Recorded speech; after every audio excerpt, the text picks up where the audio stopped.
Assalamualaikum warahmatullahi wabarakatuh. Sebelumnya, perkenalkan nama saya Azikri Fernando Etsria Putra dengan NIM 124240069. Jadi pada kesempatan kali ini saya akan mempresentasikan hasil dari proyek proyek praktikum Sistem Informasi Geografis untuk memenuhi tugas dari mata kuliah SIG Teori dari kelas E.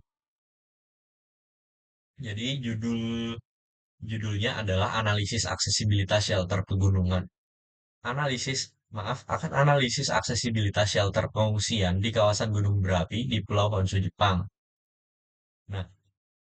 Nah, dalam proyek praktikum itu dikerjakan oleh tiga orang anggota, yaitu yang pertama adalah Septian Zuhud dengan NIM 54 dan Muhammad Rafid Habibi dengan NIM 60.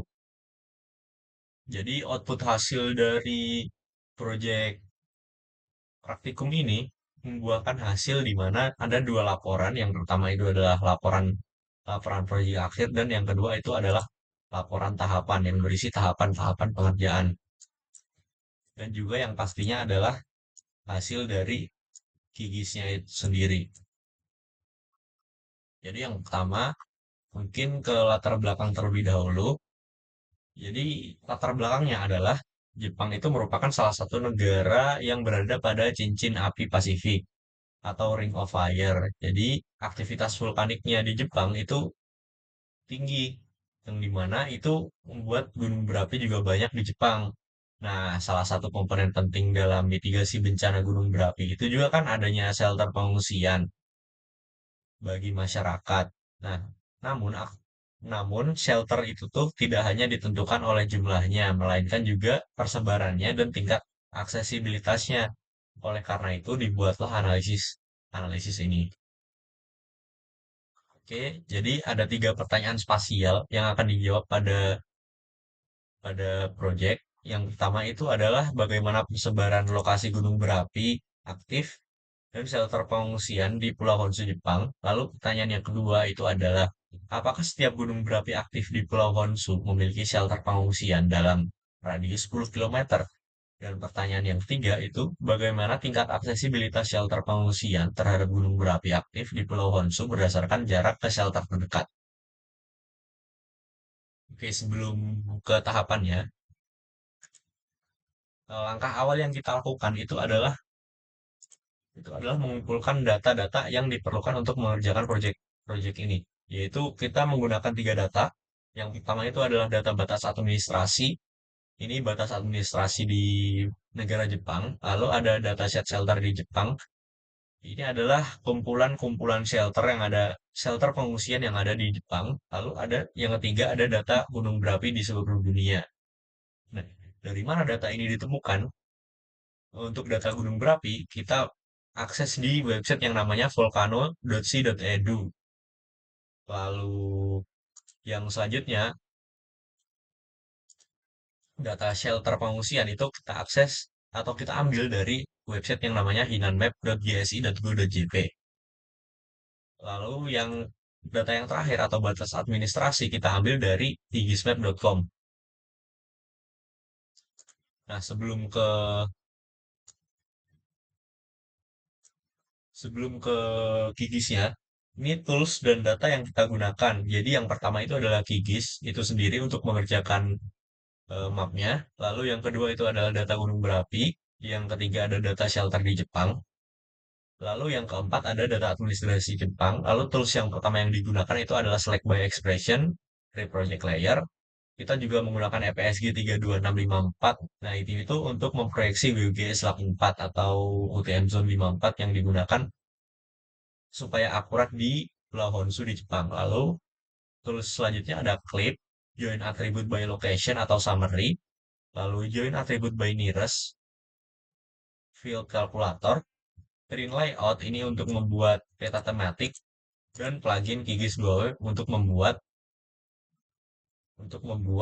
web web dari mapnya itu sendiri secara daring. Oke, mungkin pertama kita masuk ke tahapan awal, yaitu tahapan awal itu kita buka Kigis. Sudah pasti, lalu kita save project terlebih dahulu. Kemudian yang selanjutnya adalah kita melakukan penggantian EPSG yang sebelumnya 4326, kita ganti menjadi spesifik ke 32654 supaya ke wilayah Pulau Honshu yang ada di Jepang. Bentar. Lalu, langkah selanjutnya itu adalah kita memasukkan data-data yang kita dapatkan tadi ke dalam si kigisnya. Jadi data mentahnya itu seperti ini. Sebentar,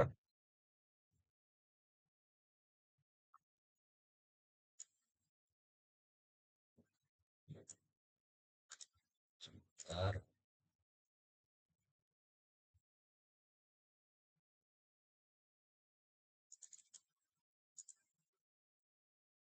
Nah, data mentahnya itu seperti ini. Jadi data gunung berapi ini data gunung berapi seluruh dunia. Terus data shelternya ini masih nyampur dengan shelter pengungsian yang lain. Jadi misalnya nih, ini bukan hanya shelter gunung berapi saja, tapi juga shelter pengungsian yang untuk bencana yang lain seperti tanah longsor, banjir, gempa bumi, dan lain sebagainya. Lalu ada data batas administrasi Jepang juga yang belum kita klik atau kita select. Lalu langkah selanjutnya setelah kita melakukan ini, itu kita pertama itu melakukan filter batas administrasi Pulau Honshu. Jadi ini kan masih data administrasinya masih seluruh Jepang nih. Yang pertama kita tuh melakukan open attribute table, kemudian kita select by expression. Nah, kita tuh masukin apa namanya? Ini kan ada tabel yang namanya ini Aichi Akita. Kita tuh nyari di mana aja yang masuk ke Pulau Honshu Jepang. Ini ada di laporan tahapan sebenarnya. Sebentar saya cari. Nah, ini adalah query-nya name in 1 in Aichi Aomori. Nah, setelah kita melakukan select by expression ini, dihasilkan wilayah Honshu. Nah, seperti ini hasilnya. Kemudian langkah selanjutnya, karena ini data shelternya itu masih mentah banget, masih ada banyak banget, kita juga melakukan select by expression. Sebentar saya cari dulu query-nya.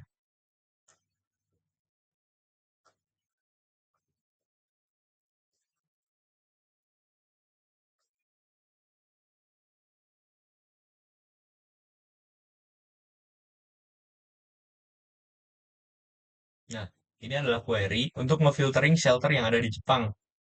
Jadi, di dalam ini tadi, sebentar saya bukain dulu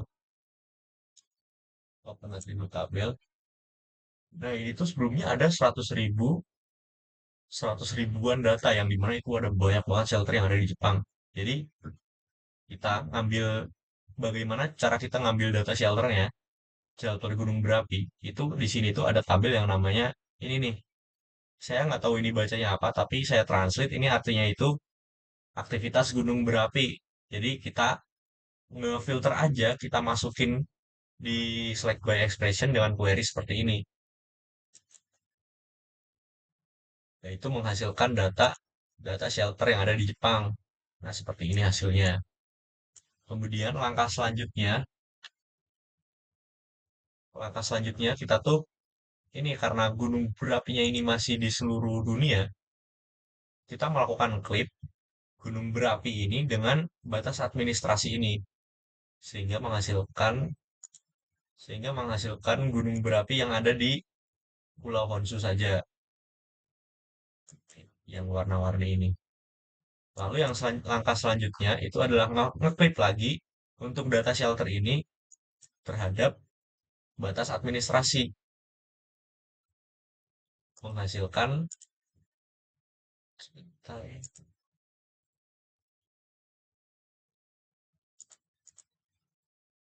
Nah, ini clip shelter menghasilkan shelter-shelter yang masuk di dalam wilayah area Honshu. Jadi sebenarnya ini udah menjawab pertanyaan spasial yang pertama, bagaimana persebaran gunung berapi dan shelter. Jadi gunung berapinya itu di wilayah Honshu itu ada 44 gunung berapi dan shelter gunung berapinya itu ada total 7.243. Oke, mungkin lanjut ke pertanyaan spasial yang kedua. Pertanyaan spasial yang kedua itu adalah apakah setiap gunung berapi aktif di Pulau Honshu memiliki shelter pengungsian dalam radius 10 kilometer? Jadi setelah ini, langkah selanjutnya itu adalah membuat buffer area 10 kilometer di gunung berapinya. Sebentar saya cari dulu. Nah, ini dia, area radius 10 kilometer. Kita buat area radius 10 kilometer. Nah, setelah membuat buffer ini, kemudian kita menggunakan tools yang namanya ini, join attribute by location, yang dimana join feature-nya itu adalah buffer gunung dan comparing ke sebentar saya lupa.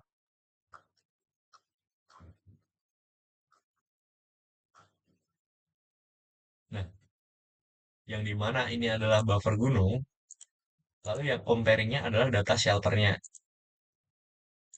Ini tuh bakal menghasilkan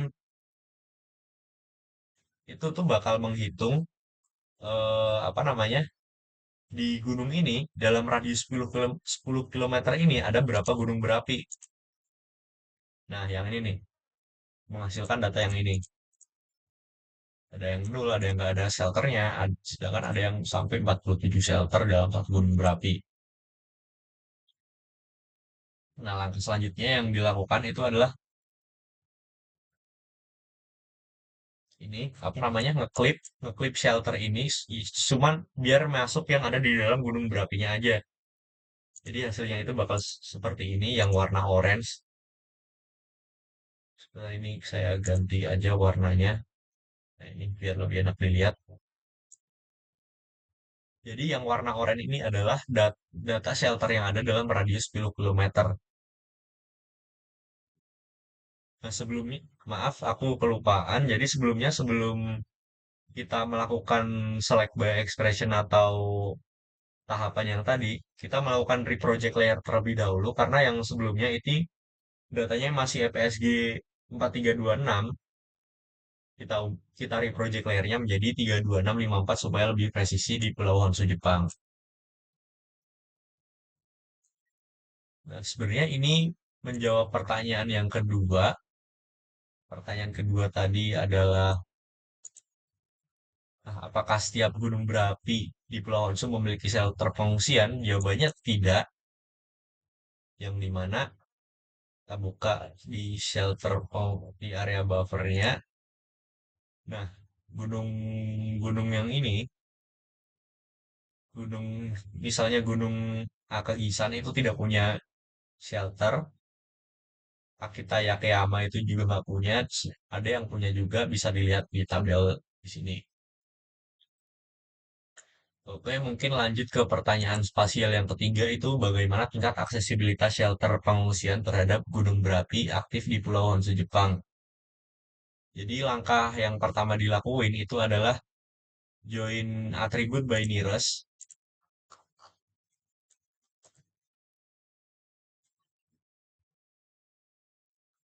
Nah, kita melakukan join attribute by nearest. Untuk inputnya itu adalah gunung di Honshu, input keduanya itu adalah shelternya. Itu bakal menghasilkan sebentar, saya cari dulu.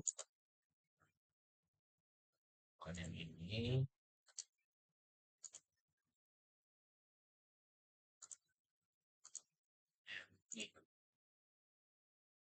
Nah, menghasilkan yang ini, jarak dalam kilometer. Jadi ini tuh membuat tingkat aksesibilitasnya gunung itu ke dalam shelter itu sejauh berapa. Nah, ada yang jauh banget, shelter terdekatnya itu 140 kilometer dan ada yang dekat banget cuma 1 kilometer dari gunung berapi. Nah, ini juga menggunakan tools yang namanya field calculator untuk membuat tingkat aksesibilitas shelter terhadap gunung berapinya. Nah, ini adalah query-nya.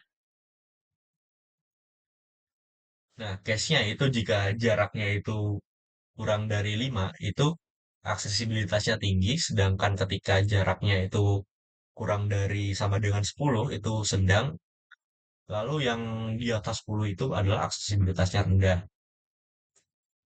Ini juga saya buat simbologi untuk membuat untuk bisa enak dilihat.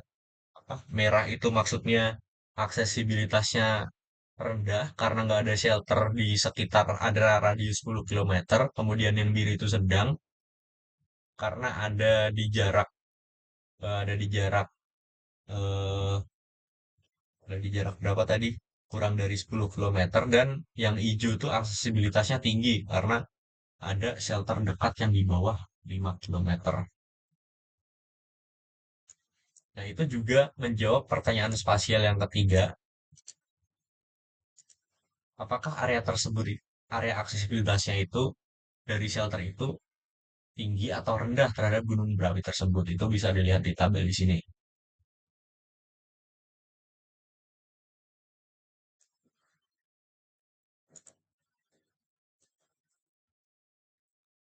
Oke, mungkin saya bisa liatin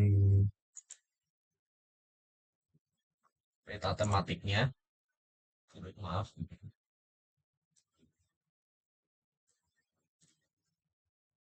Nah, ini adalah hasil peta tematik yang telah dibuat seperti ini. Jadi, yang merah itu adalah gunung dengan aksesibilitas rendah, yang biru itu adalah gunung dengan aksesibilitas sedang, dan yang hijau ini adalah gunung dengan aksesibilitas tinggi terhadap shelternya. Lalu yang oranye ini adalah shelter pengungsian, lalu ada buffer 10 kilometer, dan ada administrasi wilayah Honshu.